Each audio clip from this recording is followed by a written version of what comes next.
Me instalé, por primera vez, en un piso propio, y por economía, esa virtud que tantas veces se revela vicio, adquirí muebles de segunda mano en una venta de garaje.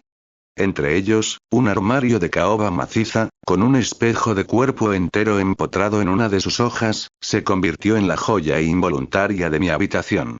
Antiguo, pesado, dotado de una elegancia que el tiempo no había logrado marchitar del todo. No sabía yo que ciertos objetos antiguos no acumulan solamente polvo, sino también huéspedes. A los pocos días noté algo impreciso, apenas una sensación, al mirarme en él. Mi reflejo parecía tardar una fracción de segundo, tan breve que dudaba de mi propia percepción, en copiar mis movimientos. Atribuí el fenómeno al cansancio de la mudanza, a los nervios propios de la soledad recién estrenada. Pero una noche, sediento, crucé frente al armario camino a la cocina, y algo, en el rabillo del ojo, me detuvo. Me volví hacia el espejo. Allí estaba yo, en pijama, contemplándome a mí mismo. Solo que mi reflejo tenía los brazos cruzados. Los míos colgaban, inertes, a mis costados. El terror me clavó al suelo. Nos miramos, mi reflejo y yo, durante un tiempo que no sabría medir. Su rostro era el mío, pero sus ojos poseían una frialdad calculadora, una inteligencia que no me pertenecía. Descruzó los brazos con lentitud deliberada y alzó una mano, señalándome con el índice. Sonrió entonces, una sonrisa demasiado amplia, que deformaba mi propio rostro hasta un límite que yo sabía, con la certeza absoluta del terror, imposible para cualquier músculo humano. Corrí hasta encerrarme en el sofá del salón, envuelto en una manta que no lograba contener mis temblores. A la mañana siguiente, armado de un valor que solo la luz del día concede, me presenté ante el espejo con un bate, dispuesto a hacerlo añicos. Pero mi reflejo, entonces, se comportaba con perfecta obediencia. Me sentí necio. Atribuí lo ocurrido a una parálisis del sueño, a una fatiga extrema. Dejé el armario donde estaba. Fue mi perdición. Aquella misma noche, un golpeteo suave me arrancó del sueño. Toc, toc, toc. Provenía del interior mismo de mi habitación. Encendí la lámpara y dirigí la vista al armario. Mi reflejo no ocupaba el centro del cristal. Se hallaba pegado al borde del marco, el rostro y las manos aplastados contra la superficie desde el otro lado, como una criatura atrapada en una caja transparente demasiado pequeña para ella. Sus ojos, desorbitados e inyectados de una sangre que no debería poder existir en un reflejo, me sostuvieron la mirada mientras golpeaba de nuevo el cristal. Toc, toc, toc.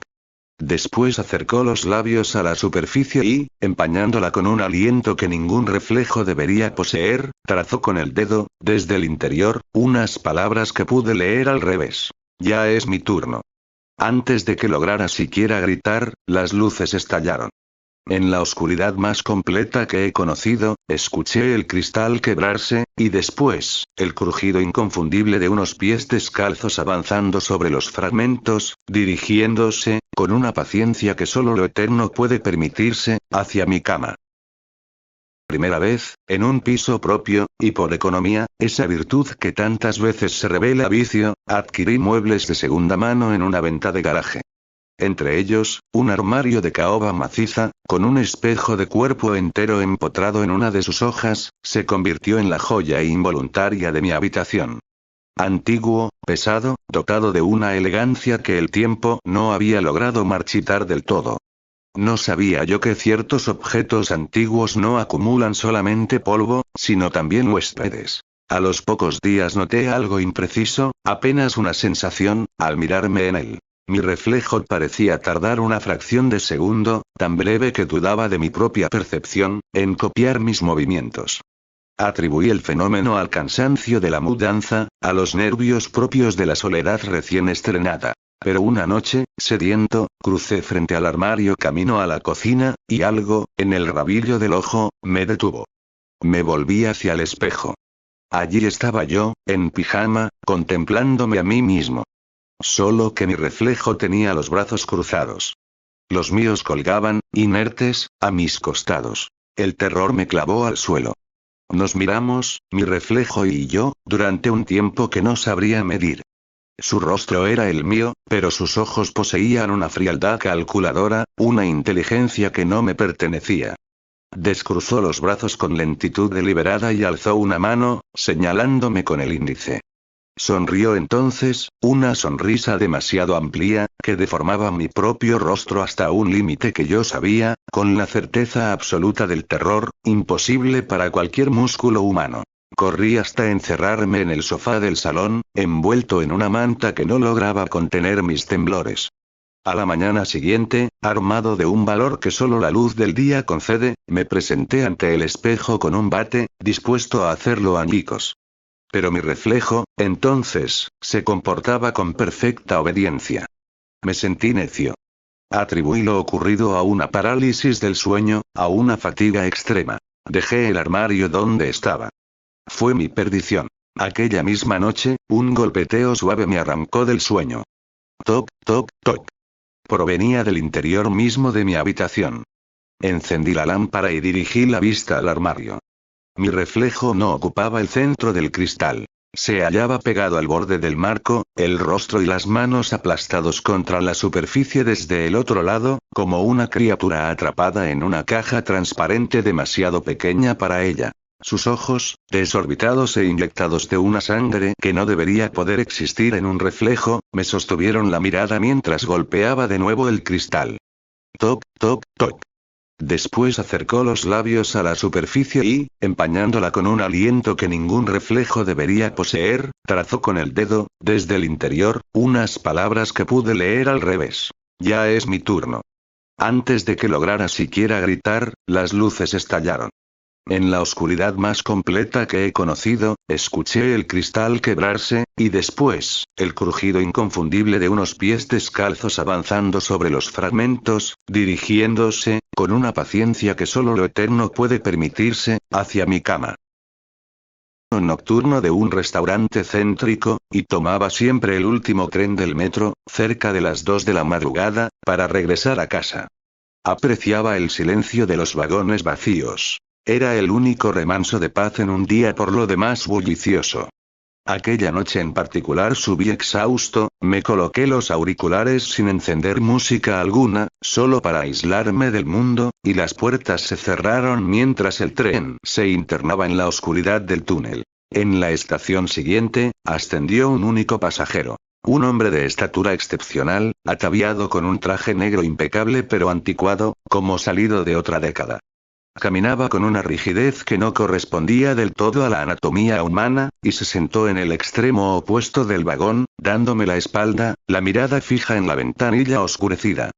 No le concedí mayor atención hasta que el tren atravesó un tramo donde las luces del túnel golpeaban rítmicamente contra el cristal. Fue en ese reflejo intermitente donde vi su rostro, y la sangre se me heló en las venas. No tenía nariz ni ojos. Su rostro era una superficie de piel pálida y tensa, interrumpida únicamente por una boca de proporciones imposibles, poblada de cientos de dientes afilados dispuestos en una sonrisa que no admitía nombre en ningún idioma humano. Traté de convencerme de que se trataba de un juego de luces, una distorsión del cristal curvo. Me hundí en mi asiento, cerré los ojos, deseando con toda mi alma llegar a destino.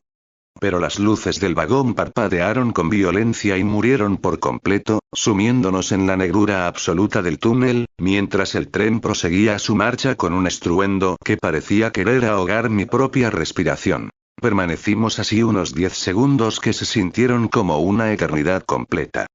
Cuando las luces regresaron, débiles y titilantes, comprobé, con un vuelco del corazón, que el hombre ya no ocupaba su asiento original. Se había desplazado hasta el centro del pasillo. Seguía de espaldas, la mirada aún fija en la ventana. Y en aquel reflejo, la sonrisa grotesca se había ensanchado aún más. El pánico se apoderó de mí. Me incorporé sin hacer ruido, avanzando hacia la puerta de intercomunicación con la esperanza de alcanzar el vagón contiguo. La manija, sin embargo, se negó a ceder. Tiré con cuanta fuerza me quedaba, el sudor frío corriéndome por la espalda, mientras las luces se apagaban una vez más. El chirrido de los rieles pareció, en ese instante, el único testigo de mi terror. Escuché entonces un crujido, tela rozando el plástico de los asientos, y el chasquido húmedo, inconfundible, de unas mandíbulas al abrirse en la oscuridad. Me pegué contra la puerta atascada, temblando sin control. Las luces del vagón no han vuelto a encenderse desde entonces. Llevo ya más de 1 hora en este túnel, y el tren no se ha detenido en estación alguna. No distingo nada ante mí. Pero siento, contra la piel desnuda de mi nuca, un aliento helado que no cesa. Y justo detrás de mi oreja derecha, puedo escuchar, cada vez más cerca, el repiqueteo paciente de cientos de dientes que chocan entre sí, anticipando algo que ya no tardará en llegar.